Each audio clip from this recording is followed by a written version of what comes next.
Welcome back to April Unmuted. I'm so glad you pressed play today. There comes a point where surviving stops being noble and starts being a habit. And I don't know who needs to hear this, but the version of you that knows how to survive has already done her job. Now it's time to be relentless about becoming the woman God's been showing you in your flashes, the one who moves, who speaks, who builds, who stops apologizing for taking up space.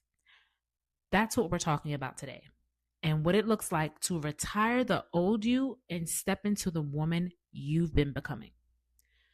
Before we even get into it, take a second wherever you are and breathe, because this episode, it's not a lecture, it's a mirror. Listen with your ears, yes, but more than that, listen with your life. Take one breath from who you've been carrying and one breath for who you're becoming. And if you're listening at work, on your commute, or even if you're folding laundry, getting things done, this moment is still for you. You ever look in the mirror and realize you don't even recognize yourself?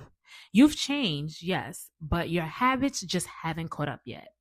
See, that was me. I lost weight. I was starting to feel healthier, stronger, but mentally, I was still walking like the same insecure girl, still talking myself out of blessings, still showing up small.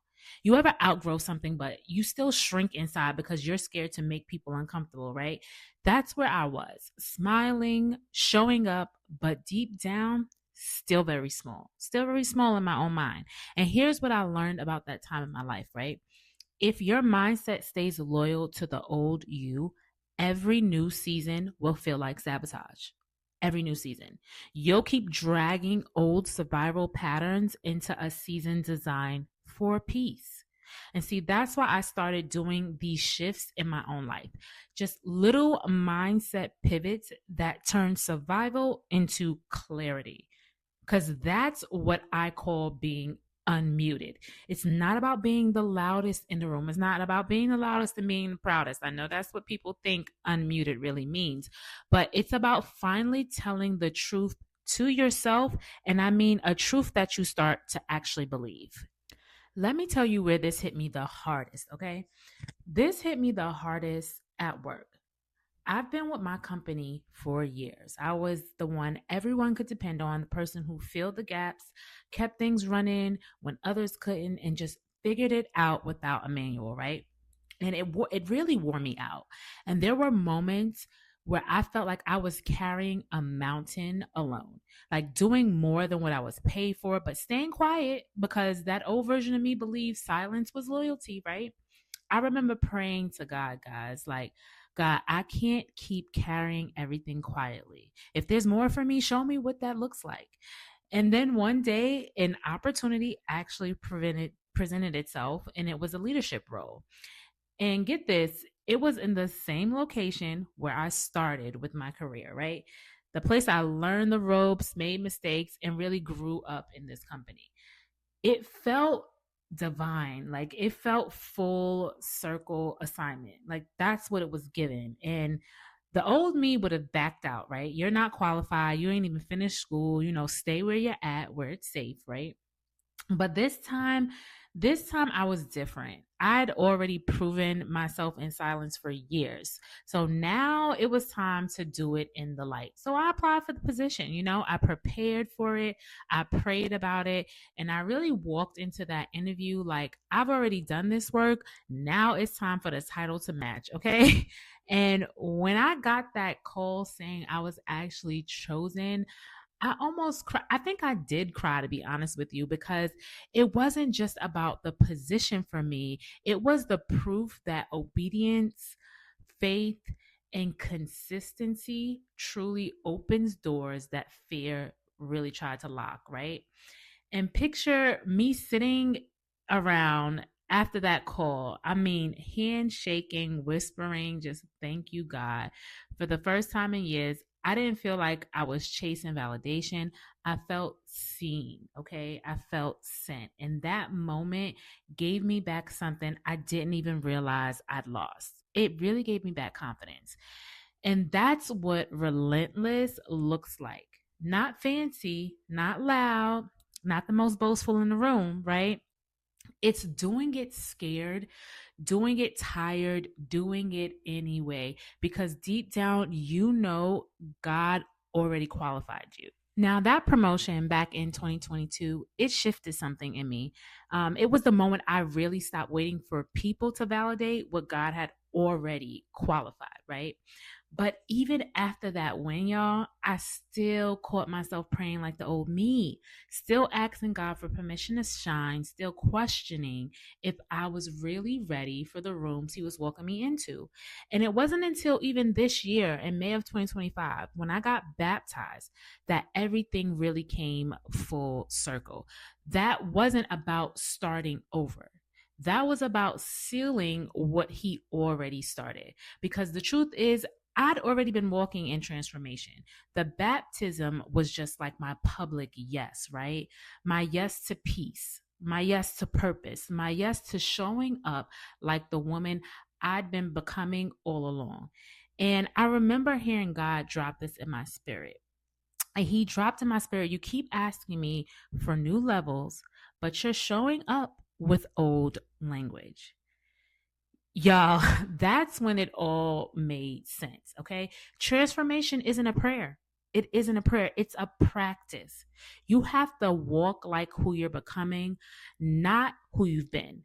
See, that's the unmuted mindset. You stop negotiating with fear and you start moving in faith. And it's not perfection, okay? I really want you guys to get this piece because I feel like a lot of us get stuck with that perfectionist mindset. It's persistence. It's being committed to your calling, that you keep walking even when the crowd stops clapping, okay? If nobody claps this week, right? If nobody claps this week, you keep walking anyway, because God's confirmation doesn't sound like applause. It sounds like peace, okay? All right, so let me be blunt, and this may sting, but I need you to stay here with me, okay? So I need you to stop romanticizing the old version of you. She was necessary, yes. She was very necessary. We're not going to take that away from her, but she's not your destiny. You don't owe her loyalty. You don't owe old habits and explanation. Furthermore, you don't owe people who only knew your quiet version an update. Because here's the truth, some of y'all are grieving the old you like she died, but then bringing her back to life every time growth gets uncomfortable. I'm sorry, it had to be said. And the worst part, you're calling it humility. Guys, it's not humility, it's hesitation. And that's not being humble. That's allowing yourself to be haunted. Okay. And you can't be unmuted while you're still haunted by who you used to be. So here's your reminder, you are allowed to be relentless. Okay. Relentless doesn't mean loud or abrasive. Relentless means consistent. It means you cry, pray, rest, and still get up again, okay?